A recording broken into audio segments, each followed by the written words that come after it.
my last election. Yeah, After my election, I have more flexibility. Yeah, I understand. I transmit this information to Vladimir and Iskander. And we'll be monitoring very carefully the situation, recognizing that along with our European partners and the international community, there will be consequences if people step over the line. President Obama's defense chief says he wants to reduce Army troop levels to numbers last seen in 1940 and ground an entire class of Air Force warplanes, all moves said to be supported by the Joint Chiefs of Staff. The Pentagon today recommending some steep budget cuts for our nation's Army, actually explaining how they're going to deal with the budget cuts that could bring their levels to the lowest since before World War II. Well, former Army Vice Chief of Staff General Jack Keane says cuts are understandable, but these are disproportionate to the rest of the federal budget. Keane says about cutting the Army, this is cutting into a deterrent force that prevents wars from happening and is a military that is capable of responding if called by the Commander-in-Chief. The retiring chairman of the House Armed Services Committee sounds concerned as well. In the last few years, we have changed our strategy that has stood us well since World War II, that we should be able to be equipped, ready to go, 2 major contingencies at a time. We have cut that back to fight one and hold one. Russia is making good on a recent promise to expand its military footprint around the globe. A Russian warship is docked in Cuba's Havana harbor this morning. That's about 100 miles from Florida.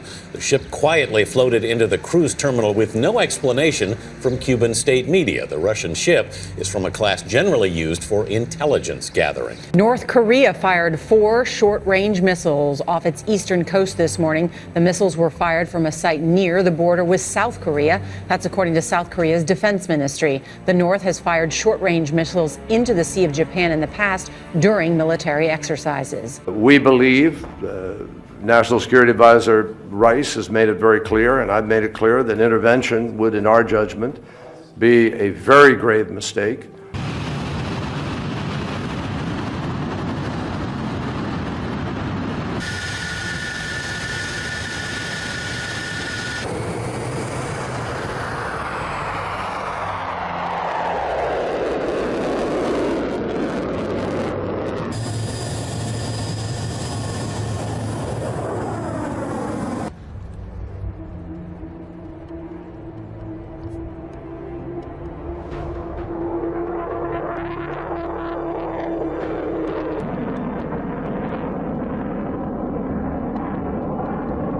We are watching to see, as the Secretary said, whether or not Russia is doing anything that might be crossing the line in any way. We strongly support Ukraine's territorial integrity and sovereignty, and we expect other nations to do the same.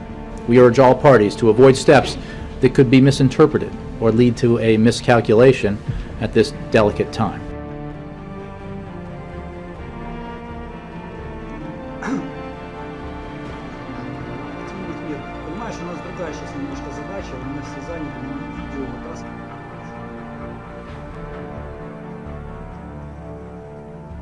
Тем более новостного.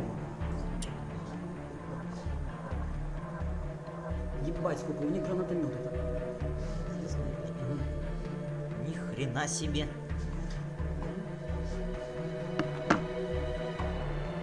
Какой там 10 человек?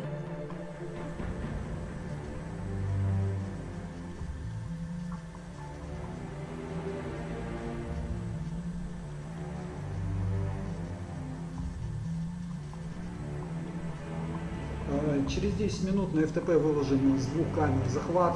Сейчас 3-ю камеру обрабатываем. Ну и каждые там 15 минут будем новую камеру туда выкладывать. Да, сейчас заливаем, мы тебе сразу смс. Ага, давай.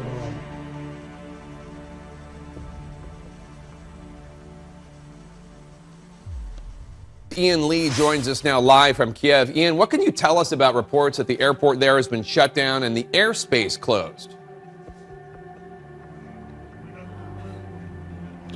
Well, Jake, the men that have taken this airport or who have been there, I think we don't know who they are, but I think what we are seeing is the most telling. These are very professional looking soldiers. They have new equipment, new uniforms, and they're moving in a ways that it's not would be like a ragtag force. Now, we don't know why the airspace has been closed. Neither the civil administration here in Kiev or in the Crimea has given any reason why or when it will reopen again, but definitely tense times here. What do you know about reports of the Russian military moving directly into Crimea?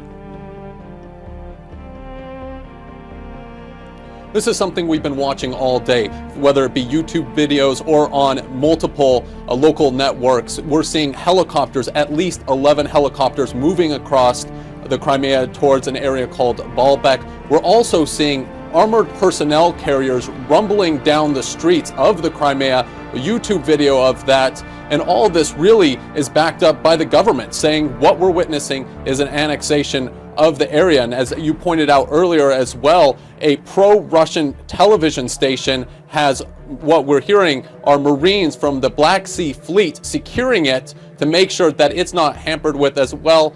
And as well, we're also hearing is that that these forces are moving toward an area of the capital, Sevastopol. So, Ian, as Ukrainian authorities say that there has been an invasion of some sort, have they decided what to do? Any movements, for instance, by the Ukrainian military?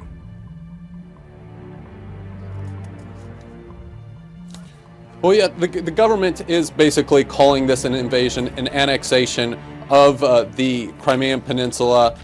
They've called for restraint from the Russians. They're saying that the Russians need to leave, but they're also saying that the Ukrainian military needs to show restraint. They're saying they don't want any more bloodshed. And right behind me here in Kiev, they're still mourning the people who died in those bloody protests. Just very recent, dozens of people died there. They're still mourning. They don't want to see any more bloodshed. They're trying to go to the international community. They're trying to go to the United Nations Security Council, which is convening. They're trying to also go to the European Union to send monitors here to make sure that the sovereignty of Ukraine is respected, Jake.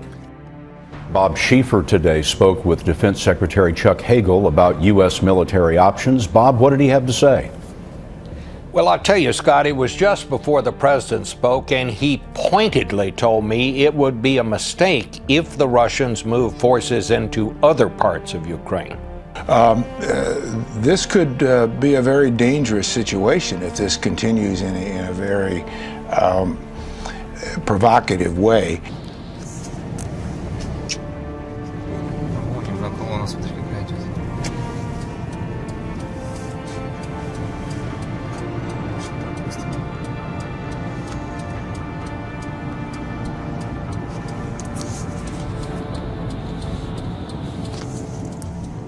Давай, не уступай же.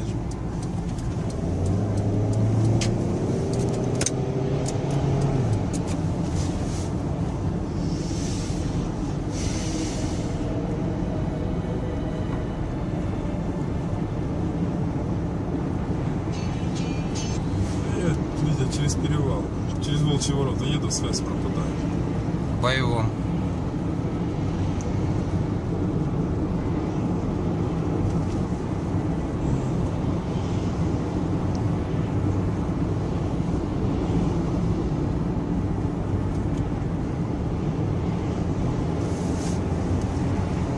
The latest is about half an hour ago, I left the airport at Simferopol, which has been under the control of unidentified soldiers since overnight early this morning. I'm on the highway right now, about 10 kilometers from that airport, and what I've seen in the past several minutes are about half a dozen Russian military troop transporters. I'm saying Russian because these are trucks that bore Russian license plates. They were carrying troops. We briefly saw that they were troops, armed troops. They were all headed in the same direction. They bifurcated in a road. Some started going on the road towards Yalta, but pulled over, perhaps because they saw us following behind them. But what we can definitely confirm at this hour is that there are Russian military troop transporters with armed soldiers inside, Russian license plates.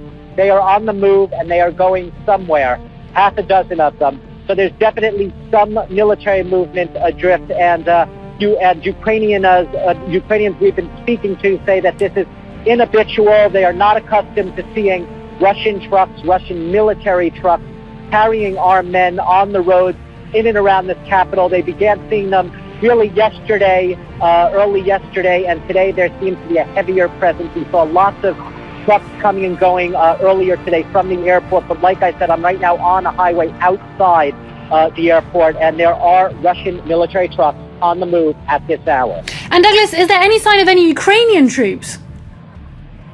If there are Ukrainian troops, I have not seen them today. Obviously, Ukraine does have a standing army. Ukraine does have troops, but the only troop presence that has been visible, at least to us today, and we have been around mostly the airport area and the areas in and around the airport, it has been soldiers in unmarked uniforms. When you ask Ukrainians who these soldiers are, they will tell you they're not ours. They're not nashi. They say in Ukrainian, they say they are Russian troops. But like I said, we cannot confirm their identity, only to say they're unidentified, believed to perhaps be Russian because they have been accompanied by pro-Russian militants, not in uniform, who've been keeping journalists and other curious members of the public away from them wherever they happen to be patrolling. But the main news at this hour, I can say, is yes, the airport in Simferopol remains under the control of these unidentified soldiers, bearing machine guns, in some cases rocket-propelled grenades. And outside, on the roads outside the airport, there are Russian military trucks on the move. Where they're going, unknown at this hour. Sometimes they pull over on the road and stop to let other cars pass, but they are definitely going somewhere. And how are the civilians on the ground reacting to this presence? There seems to be a lot of confusion. People asking us as journalists today, what's going on, who are these people? So there's really confusion all around. There seems to be uncertainty and a sense of who is really in control here right now in Crimea, because every morning you wake up and it seems to be a new story, with either the parliament under control of armed men, this morning being both airports here, civilian and military, other government buildings. So there's real sense of uncertainty among the local population. Who is controlling things? Which military powers are in control? If there are Ukrainian troops, like you were saying earlier, where are they? Why aren't they visible at this hour? Are these Russian troops? And if so, are they trying to take control of key installations in this region at this hour? Over the last several days, the United States has been responding to events as they unfold in Ukraine. Now, throughout this crisis, we have been very clear about one fundamental principle. The Ukrainian people deserve the opportunity to determine their own future. Together with our European allies, we have urged an end to the violence and encouraged Ukrainians to pursue a course in which they stabilize their country, forge a broad-based government, and move to elections this spring. I also spoke several days ago with President Putin, and my administration has been in daily communication with Russian officials. And we've made clear that they can be part of an international community's effort to support the stability and success of a united Ukraine going forward, which is not only in the interest of the people of Ukraine and the international community, but also in Russia's interests. However, we are now deeply concerned by reports of military movements taken by the Russian Federation inside of Ukraine. Russia has a historic relationship with Ukraine, including cultural and economic ties, and a military facility in Crimea. But any violation of Ukraine's sovereignty and territorial integrity would be deeply destabilizing, which is not in the interest of Ukraine, Russia, or Europe.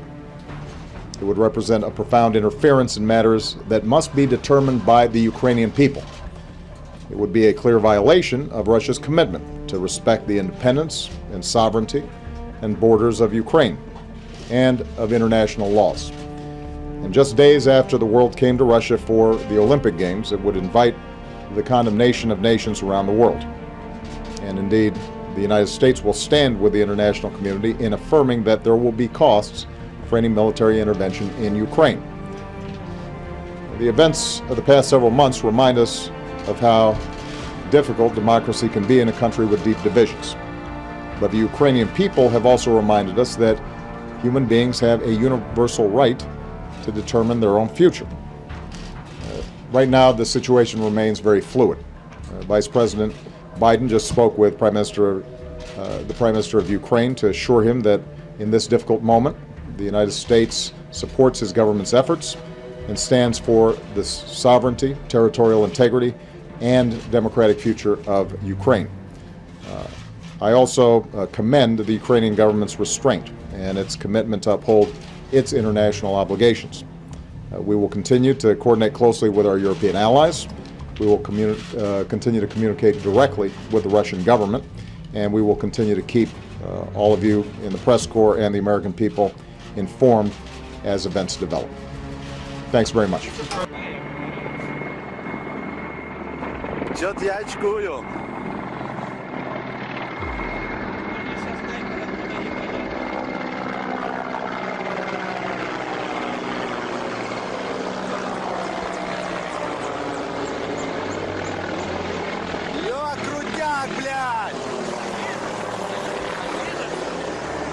Нихера себе!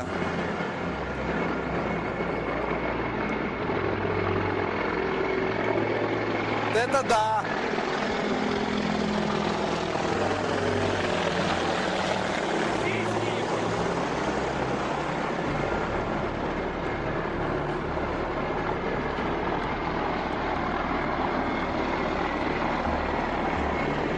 Охренеть!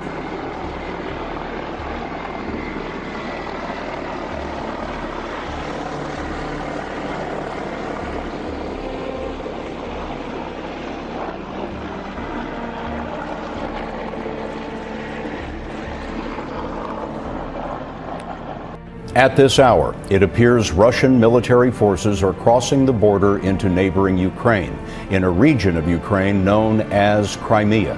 Late today, President Obama went on national television to warn Russia against a military intervention.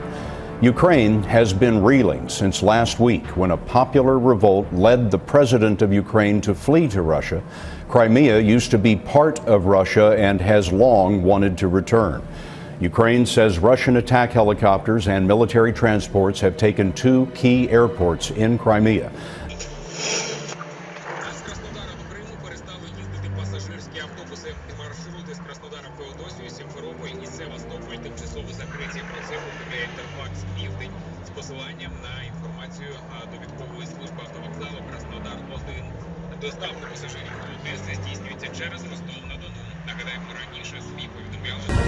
We've got a Fox News alert for you right now. Hi, everybody. I'm Jamie Colby. Russia's parliament has just unanimously approved sending troops to Ukraine. Russian military trucks and soldiers are already making their presence very well known in the Crimean capital. They're taking control of the airports there, and they're putting their Black Sea fleet on high alert.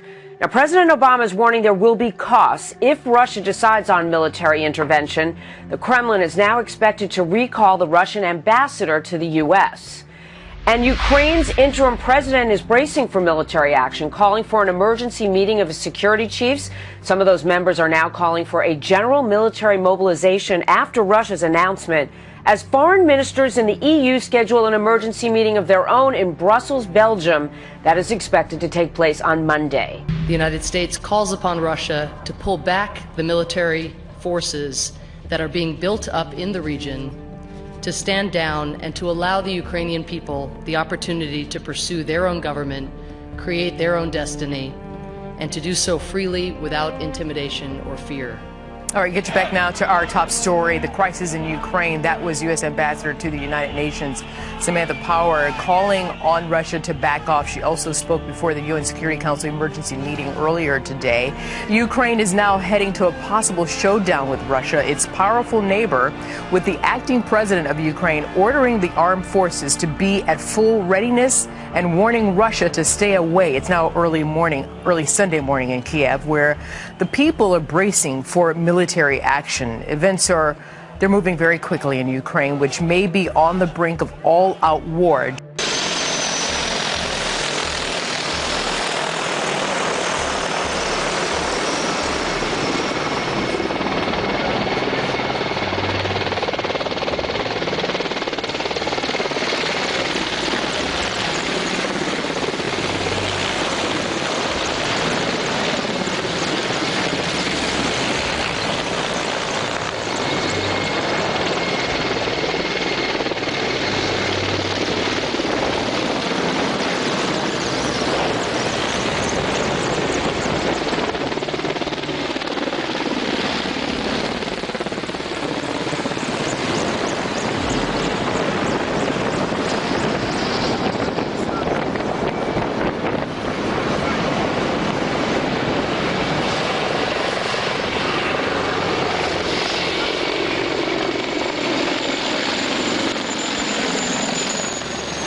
What Russia is doing now in Ukraine violates the principles of the United Nations Charter.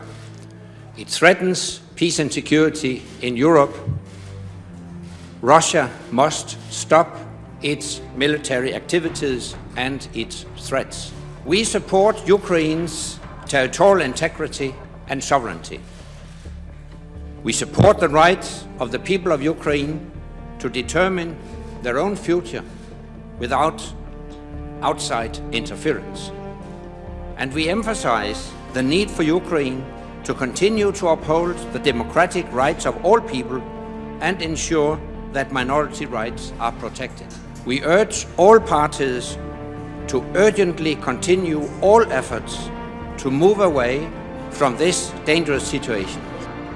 A senior U.S. official tells CNN that Russian forces now, quote, have complete operational control of the Crimean Peninsula. The official said the U.S. estimates there are now some 6,000 Russian ground and naval forces in the region. Also, we have just learned that Secretary of State John Kerry will travel to Kiev, Ukraine.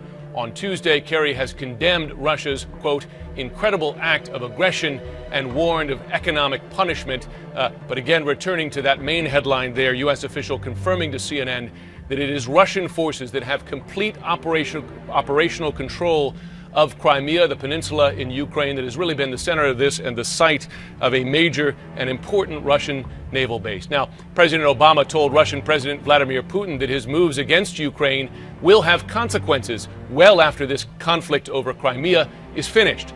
The two leaders spoke for an hour and a half yesterday. Putin says Russian people in that part of Ukraine need his military help and, in fact, are requesting it. But Ukraine's acting prime minister calls Russia's troop movement into his country, quote, a declaration of war. And we start with this morning, a Fox News alert, because Ukraine's new prime minister is saying his country on the brink of disaster, telling Russian President Vladimir Putin to pull back his troops. Well, President Obama urging the same thing in a phone call with Putin. But this morning, Russian troops continue to move through Ukraine's Crimea region. And Peter Ducey is live in Washington, D.C. with the latest. Good morning. Good morning, Anna. And President Obama warned Putin during that hour-and-a-half-long phone call yesterday that Russia risks negatively impacting their standing in the international community if they continue sending forces into Ukraine. But all indications this morning are that Russian forces continue to move into Ukraine, justifying their aggression by saying that ultra-nationals within Ukraine are threatening Russians. In the last hour, we got word that Ukraine has now officially shut down its airspace to all non-civilian aircraft. They're trying basically to isolate Russian forces in the Crimean Peninsula. At the United Nations yesterday, the Ukrainian ambassador publicly called the deposed Ukrainian President Viktor Yanukovych crazy, and the U.S. ambassador is calling out Russians now for violating international law. We are deeply disturbed by reports this morning of Russian military intervention into Crimea.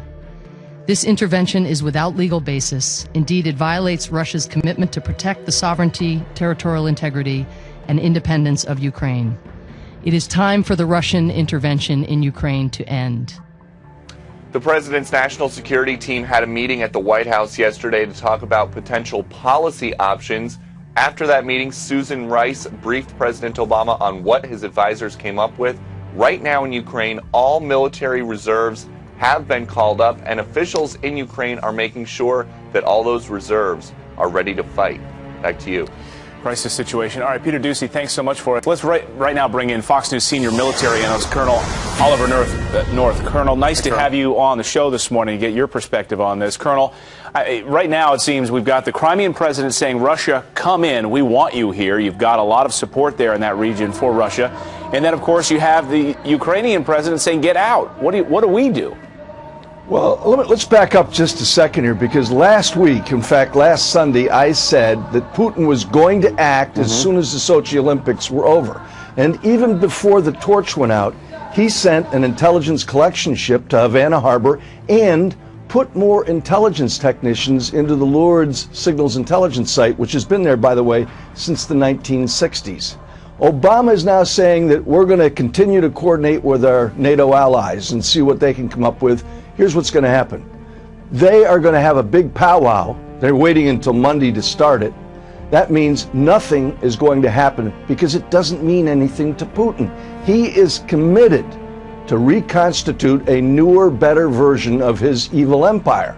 The video and photos that Peter just showed are very clearly that Russian Spetsnaz troops were the very first in there, then their naval infantry, which is their Marine Corps, and they now control Crimea, all the key ports, airports, naval facilities, communications hubs, and they have to because Putin isn't going to give up Sevastopol, Russia's major, largest warm water port. Tartus in Syria was why Putin wouldn't give up Syria and backing the Assad regime. And so the U.S. and the Europeans are going to refer this to the UN. Neither the U.S. or the Europeans have any real options. Look at 7 pipelines out of 11 run from Russia through Ukraine. And so if all Putin wants to do to stop the Europeans from doing something, shut off the oil and gas in the middle of winter and threaten sanctions, that means you're going to end up with the Americans losing their northern access to Afghanistan.